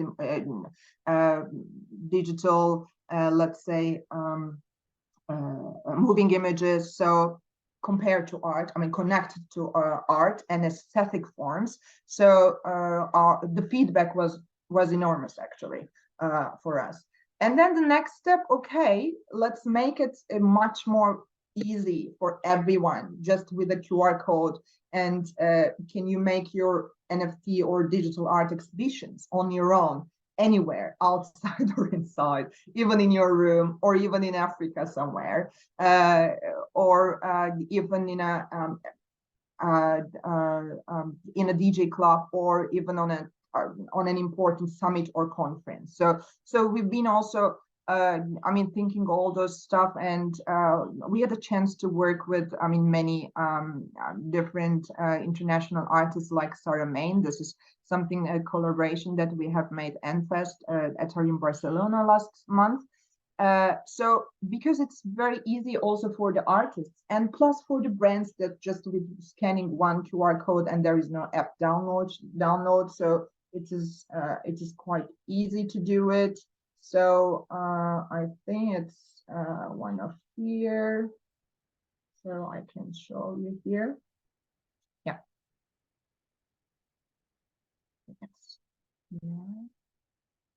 Yeah. It is what we have done in Brussels Blockchain Week, but to show the NFTs and to make those NFTs actually accessible and easy to get and easy to see for the people, because first of all you see it and then you feel like, okay, it's somewhere, and then okay, you think like I can buy it. So these are all the options all in this technology. You can also see it, you can see where the marketplace is, you can get some information about the artists, and you can also get some videos and make some videos of those NFTs, or even an NFT collection for 10, let's say, and make it even on the air, or on a panel, or on an event, on a summit like that, inside and outside, and yeah, and then you can buy it at the end. So that was the whole idea. So we were thinking about all these things. So when we talk about the NFTs and some useful and inspirational actually cases, of course, metaverse is an important space, and we should always think that it's a good way to show it on the metaverse. But how many people are? Yeah, let's be honest to each other. How many people are using metaverse, and how many people are really going into some metaverse spaces? So this is also very limited. But I mean, it's an amazing place, and this is the future of internet that we should also use it. And this is also combined with online shopping, also metaverse product catalogs, and amazing place. I mean, combining the NFTs, Web2 and Web3 for the brands also. And for the last two actually cases, I would like to, because I'm based in Frankfurt, Germany, and I would like to, I mean, share two successful NFT-based tech startups with you. First one is from Germany, and you all know Oktoberfest, I'm sure, from München, and the relationship with the beer culture and Germans. So the idea has just come up from it. And it's the Beta Brug Society, the future of beer. And they're founded in April 2022 and has become a mega success story in less than a year, not just in Germany, but internationally. With financing from friendly private investors, and they bought a family brewery, and with over 1,000 NFTs, digital participation certificates, they sold since September 2022, and over 1 million income they generated. So they are the most successful German NFT project ever, and the first Web3 brewery worldwide. So they have several thousand customers in over 40 countries, and they love the beer, and the number is growing every day. So, and what you get as a community member and the beer pass NFT, but why would you buy it? These are real beer, by the way. It's not like my cans. So you can get like 240 cans of beer per year and delivered to your home for free, guaranteed for 3 years, and you can have a chance to have your own beers, because life is too short to drink industrial beer, right? And with the like-minded beer lovers from all over the world. So this is also very cool. And this is a Movie Shots.io project from Austria. We had a chance to make a collaboration with them with Laurent NFT in Dutch Blockchain Week last year. It's the future of film collectibles. So anything could be an NFT, as you can see, a movie too, but it's not a whole movie. It's the shots of the movie. Actually, especially the film lovers would like to have those movie shots, and the Film 3 movement sees itself as the next generation of the media industry, so powered by blockchain and digital communities, which I believe so too. And for the last words, maybe as we venture into this dynamic and interconnected world of NFTs and Web3 technology, one thing remains really certain: the fusion of art, the fusion of actually, different disciplines, and Web3 will continue to shape and refine the creative landscape for the new generations. So thank you very much for listening. I'm very reachable, as I said at the beginning, so on social media with my name, so please feel free to poke me for any questions. Yeah, thank you for listening. Thank you for your presentation and your time. It was perfect, because I am very excited about the NFTs and the future of NFTs, so we will just see where it goes. Oh, thank you, Ilayda, for your comments. Actually, this was just kind of an introduction, and there are also dynamic NFTs, there are NFT utilities, so there are many different. Melda, thank you for your comments too. I agree with Melda. Yeah, many different, things to show, but I wanted to actually to show people here, with my story. Yeah, because it's always learning by doing and not just the facts in life. So because information can be found everywhere right now. We know it.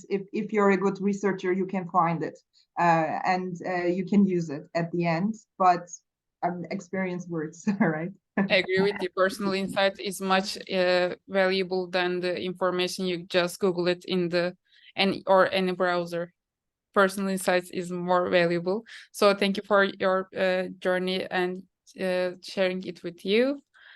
If you have nothing to add, we will just get to the next sessions with Elena.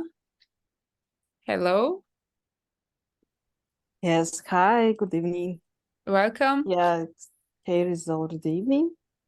Yes, thank you so Elena much. will be joining us before our last sessions.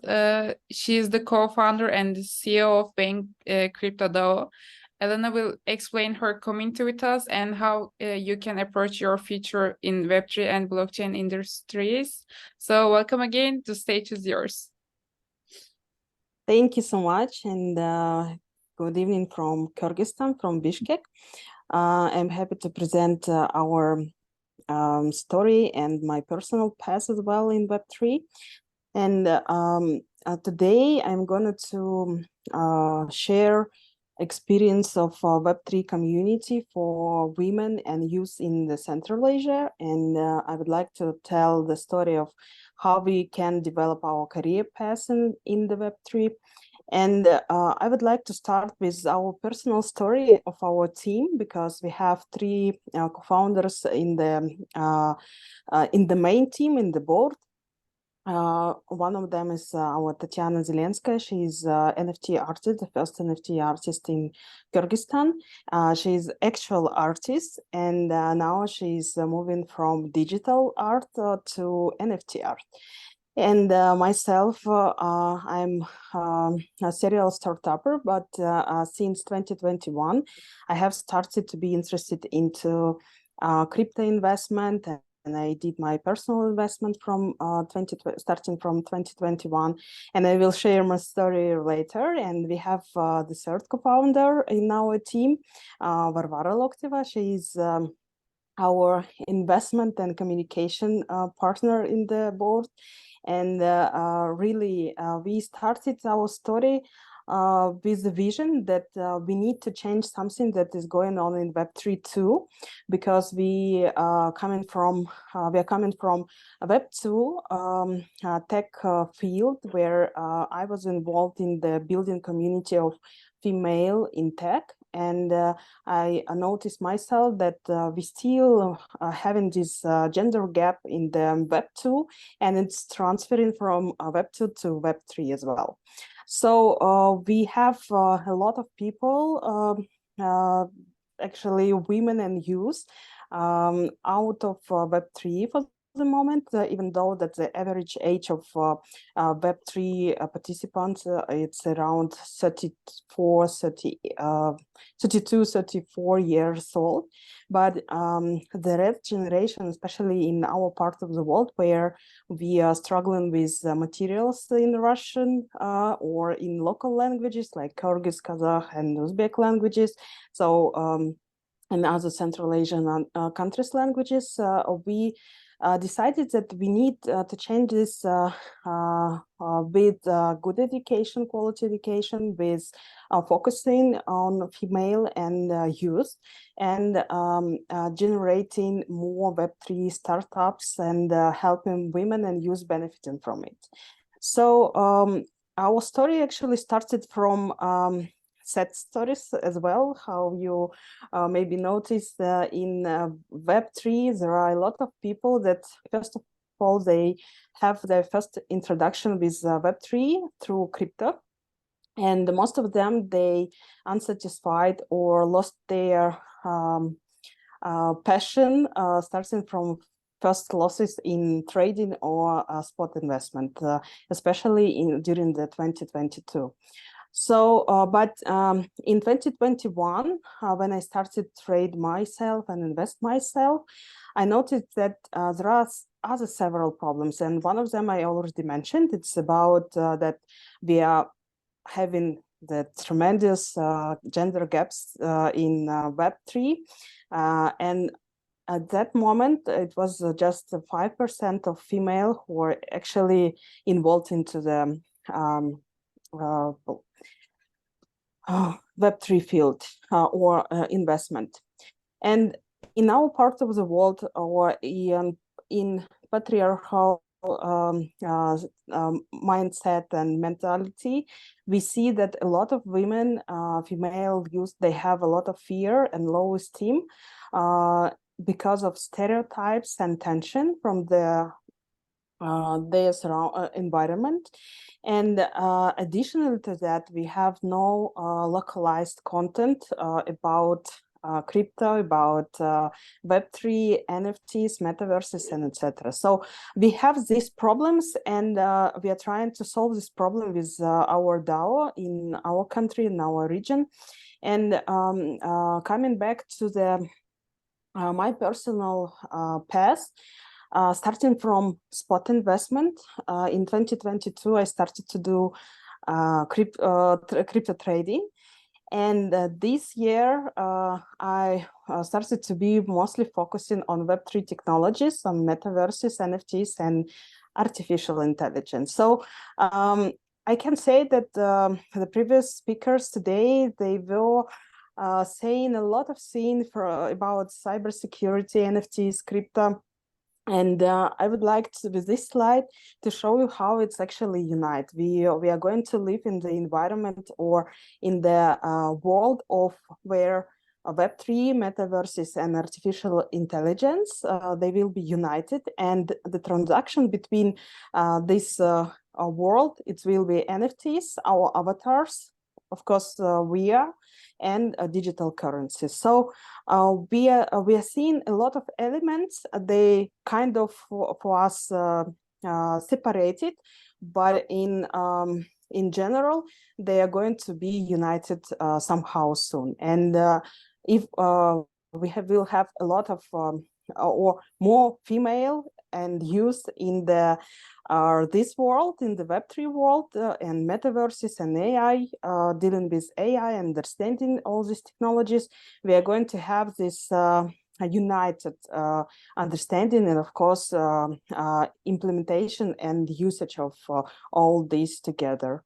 So we also need to understand that there is ecosystem that it's still building in the process of building, and starting from protocols, infrastructure, then we have developer tools and decentralized apps, and we still have we still do not have enough decentralized apps and the solutions that will bring technologies, Web3 technologies, into the mass market, and we are still only 4.2% of Web3 users. So we need to understand that we are just in the beginning, and a lot of things that will appear in the future that we don't know still.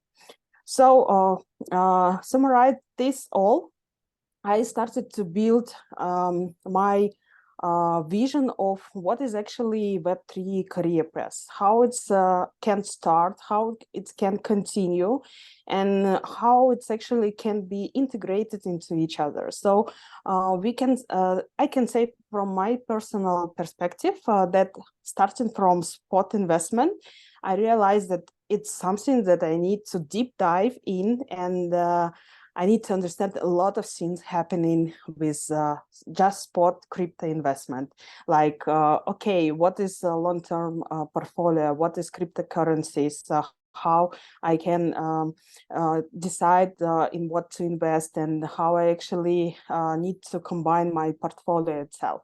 So then I need to learn about spot trading. What is DEGEN? What is interim portfolio management? What is airdrops, P2P trading, arbitrages? And of course, I realized that when I learned a lot of things, not all of them that I just listed, but a lot of things that I realized that I need to share my knowledge with others. I need to share my passion to crypto. I need to share my passion with those who are just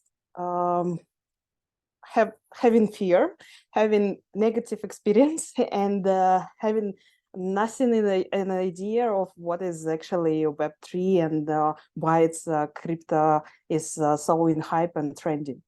So the other thing that I started, as I mentioned before, that from spot investment, I moved to trading, and sometimes people, they start immediately from trading, and they got experience with losing money, with losing their hope and discouraging themselves.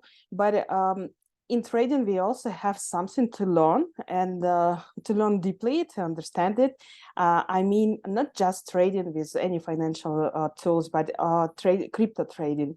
And there are a lot of things happening in trading part of the Web3 as well, with DeFi solution. But I would like to say that the special skills for people who can develop and progress in their career. And what we have noticed when we started to teach and train our community about sport and trading, people they started to realize that it's not just about money, it's about technology, it's about the future of technology. And they started to learn more about Web3. They started to search for careers opportunity in Web3, and they started to think even about startups in Web3. This is what I realized as a path, as a career path in Web3. And for the moment, our community expanded not just from educational part or trading part and NFTs. We are NFT based now. So we started to realize that we need to show and open more opportunities for our community about careers in Web3, because we are still in the beginning and we are shifting. There is a demand from Web2 to Web3, but to enter Web3 career, you need to understand spot investment trading, how initial operation happening, transaction happening, what is decentralized technologies. And then, of course, there are people who started from the blockchain programming and developing stuff. But there are a lot of things, and we just spoke today, and I was listening very with my smile, because really you don't need in the beginning to know a lot about Web3 as a technology, but you need to have this passion to enter the Web3. And I can say that I'm personally from marketing background, and I have product mindset.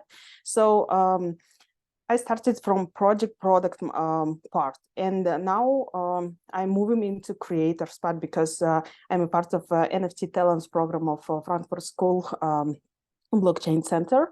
And I noticed that there are a lot of more options, and especially with new career roles as a community builders, as the collab managers. And we just recently noticed that World of Women, the biggest NFT collections and community, they integrated the new role, the vibe checkers. This is, I think, that the most special part of the community builders and Web3, because we need somebody to check the vibe, to check this dynamic, and unite more people and attract more people into the field. So another part that we have also in our community, it's startups. So we noticed that in our country, there are only fewer startups, and we don't have a lot of blockchain developers, and we noticed that all the field that we can expand as a startup, then they are empty. There is no gamify, socialify, metafy solutions. There is a few NFT metaverse projects. There is just recently we had several hackathons on artificial intelligence, and we started to have this artificial intelligence integrated into Web 2, but now into Web 3. Yes, of course, we have international DEX and TEX. Then we have, we don't have infrastructure and protocols, but internationally we can enter in Web 3. There is no limits and boundaries. So there is also a lot of opportunities to create decentralized applications and software and web applications. So this is my vision of how we can progress. And what I have noted that starting from spot investment, trading, then we started to unite our DAO, and we perceive ourselves as a startup. Then we noticed that there are a lot of more opportunities for career, and our participants who educated in our courses, they started to join our community as team members, as team players, and develop their careers in Web3. So this is, I think, that the most beautiful part of how it's actually we are building this ecosystem to empower more women and youth in Web3, starting from school, then NFT membership, NFT events, and creating our own collection. And soon we are going to launch our NFT incubator for Central Asia, starting from Kyrgyzstan. And we started to support women and youth-led Web3 startups. There are only few people who are understanding and interested to move from Web 2 to Web 3 technologies. And now we have two companies. It's event management agency, and another one is fashion designer company. And we are helping them how to enter Web3 space with creating NFT collection, with conducting Web3 events with NFTs and etc. So there is like a big market, the global market that we are starting from Bishkek, and we need to understand that within the 5 or 7 years, this market will grow like hundreds of billions. So it's a big and great opportunity to start your career just now. So here is our roadmap. I will just briefly share that what we have successfully achieved. We became partners with Bybit, with SuperDAO, and we won an international regional acceleration program, Women Innovators Boost. It's supported with the UNDP and Slovak government. Then we started launch our school and community. We created the first collection of NFT for Coca-Cola Kyrgyzstan, and we helped them to have it as a twin NFT to be as a gift for their VIP clients and partners. So this is our, I think that the initial achievement in the whole process of our story as a community, as a DAO. And now we are creating NFT incubator for creators in Kyrgyzstan and youth. We are going to conduct the Women Art Fest in the Metaverse, and we are going to launch a Web3 forum of Web3 conference in the end of this year and next year, because we are still figuring out our partners and other collaborators who would like to join to run this program. And of course, we are going to expand with creating Learn-to-Earn platform with in partnership with CryptoFemales as well. We believe that when you unite women, they can change the world, and they can really shift the world. So this is our main idea, and I'm really thankful for it. And please join us and watch and share your stories of what you maybe presentation, or you can follow us and see we are going to progress. Thank you so much.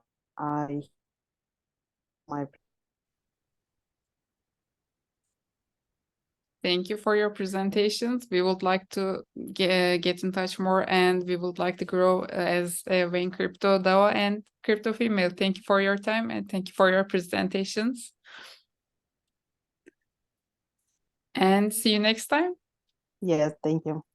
Thank you.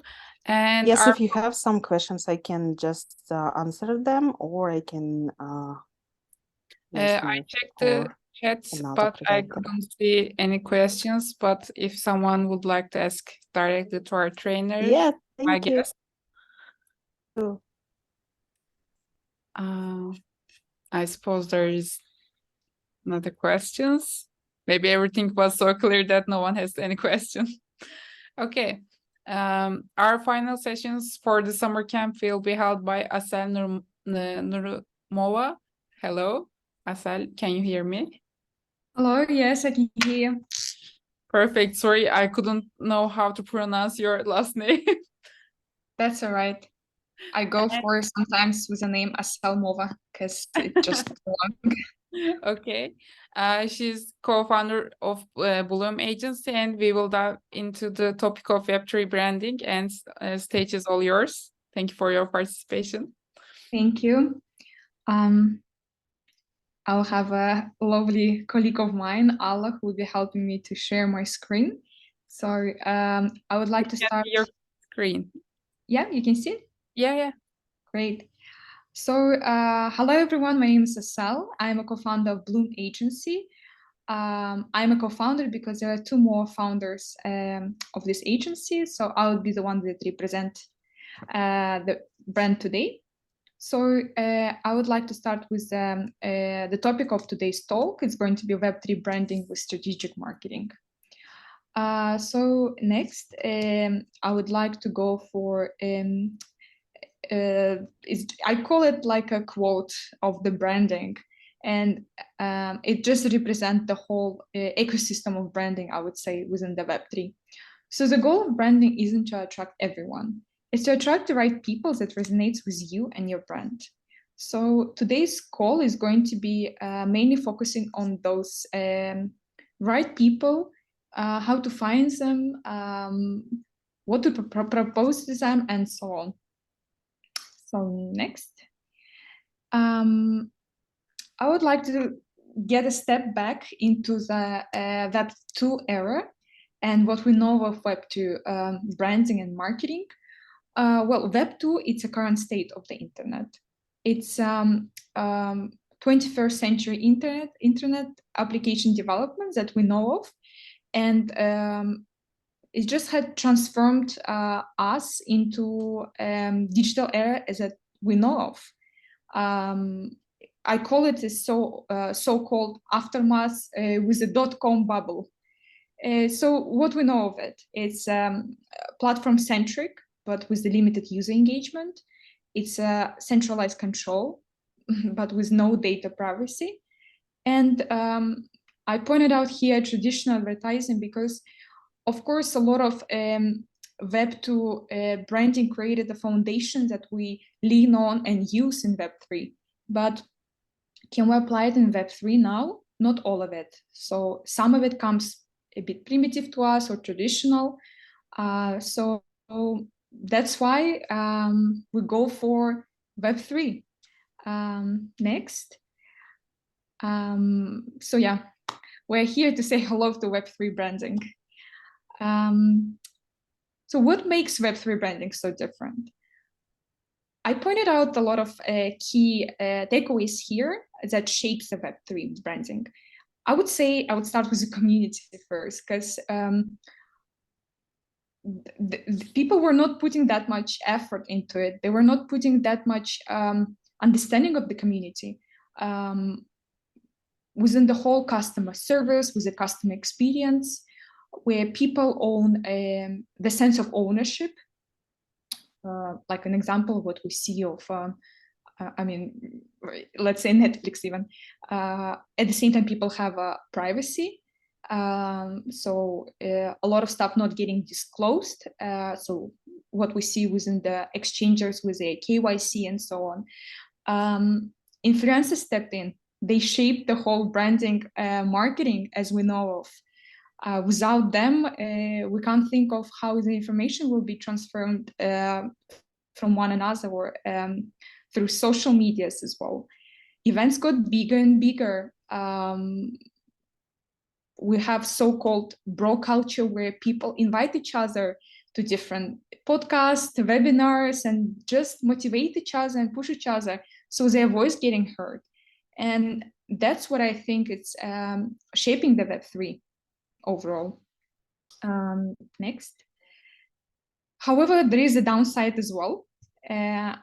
I believe that if you want to progress within this competitive industry, you have to face those problems. I pointed out here founders, but you can be a genuine employee and you can face those problems as well. User onboarding, value proposition, trust issues, social proof, viral marketing,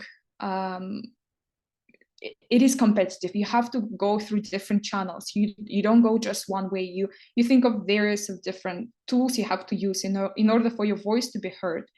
Community building, niche targeting, education gap. Your users, they can be amongst enthusiasts, they can be amongst newbies. So always educate them.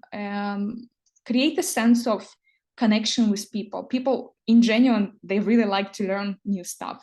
So if you give them this tool for free, they will be more loyal, and they will feel the sense of community as well. The next slide would go more in details of main point of the branding and marketing strategy. I'll call it a successful example. So here's an example of big companies. They're not necessarily within the blockchain crypto industry. We see some big sports companies here.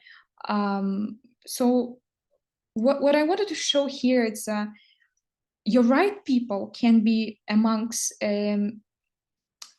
sports users, they can be amongst enthusiasts, or just people that you share the same hobby, because they might heard of crypto and blockchain, but they had no idea what is it and stuff, but they want to be within the world. So sometimes, we do attend in the huge blockchain events, in the huge Web3 panels and so on. But you would be surprised that a lot of people, actually, your potential customers, clients could be the people that attend completely different events as well.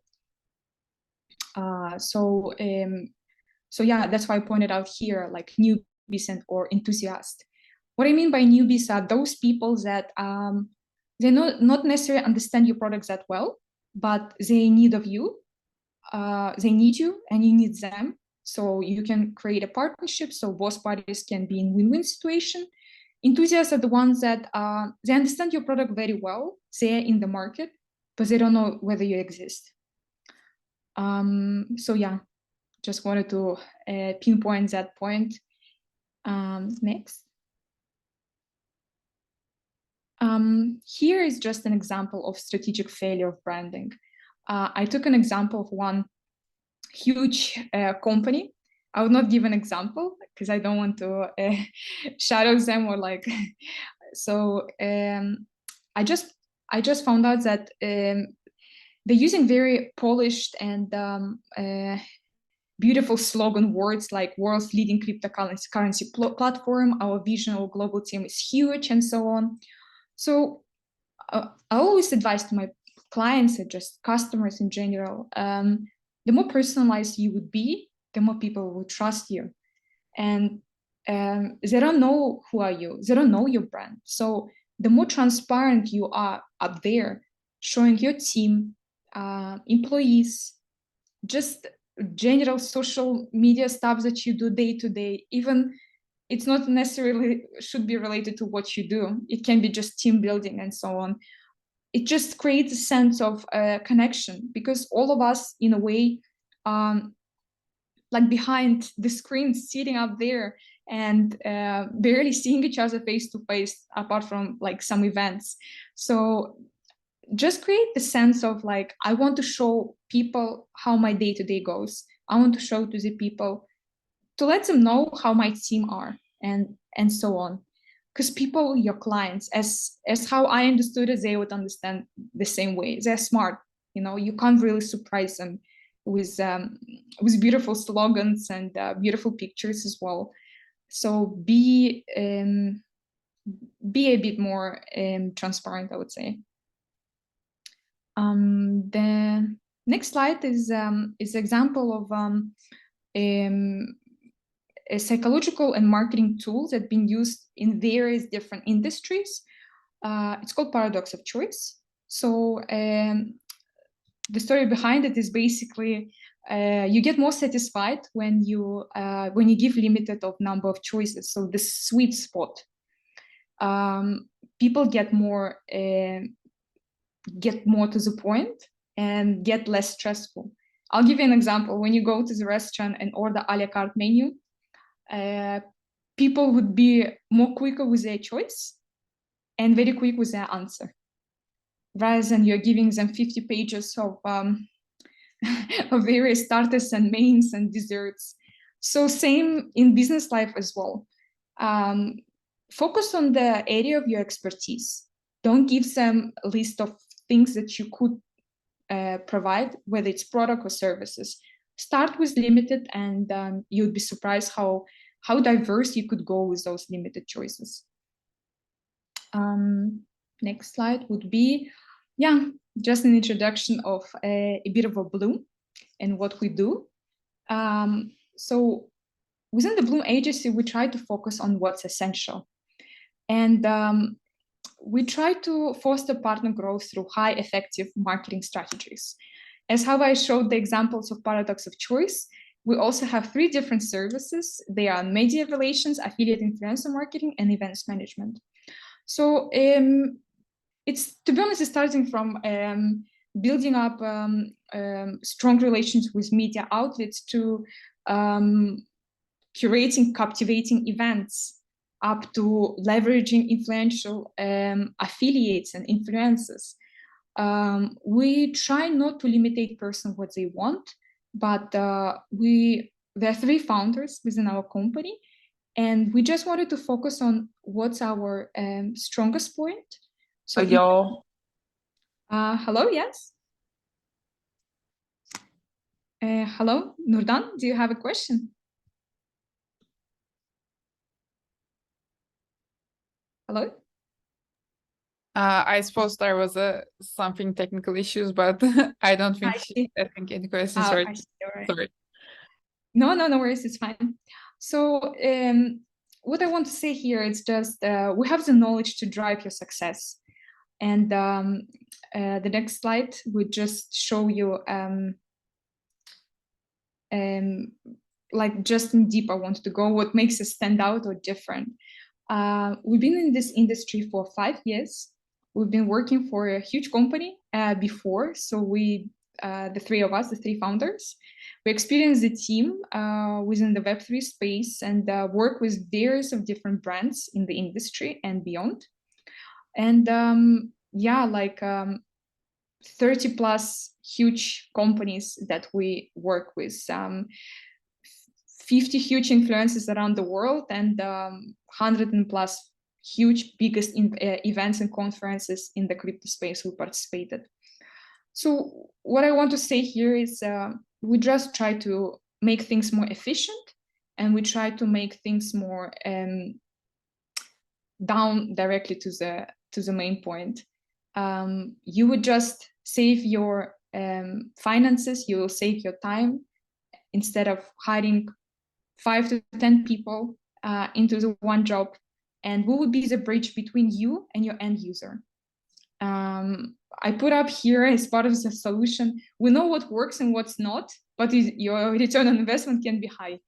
Of course, I don't necessarily mean that your return on investment could be high and we can make you rich, but at the same time, we can make your cost less. And by being in this industry and understanding the whole economic crisis that we're having now, people want to save money. They want to see the real results. You know, they don't want to pay for something and wait for 3-5 months.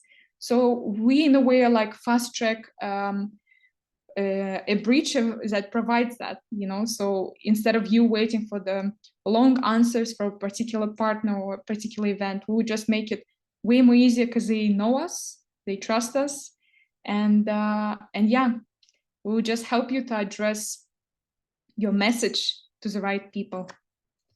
So thank you very much. Thank you, Asel. Branding in Web3 is very important issue. So all the information and experience you shared us is so valuable. Thank you for your time and your presentations. I think there's no questions. I can't see anything at chat. So thank you. And That's all for today and for this event. Thank you everyone for joining our first summer camp of Crypto Females. Don't forget to claim your memory NFT, and regarding certificates, we will reach out via email to gather the information needed for the certification. After that, we will send the certifications to you. Please allow about a week for this process. And for ongoing updates and any questions you may have, feel free to join our Telegram group. Once again, a big thank you for being a part of this experience. Until next time, take care and see you soon. Thank you. Thank you, everyone. Thank you so much.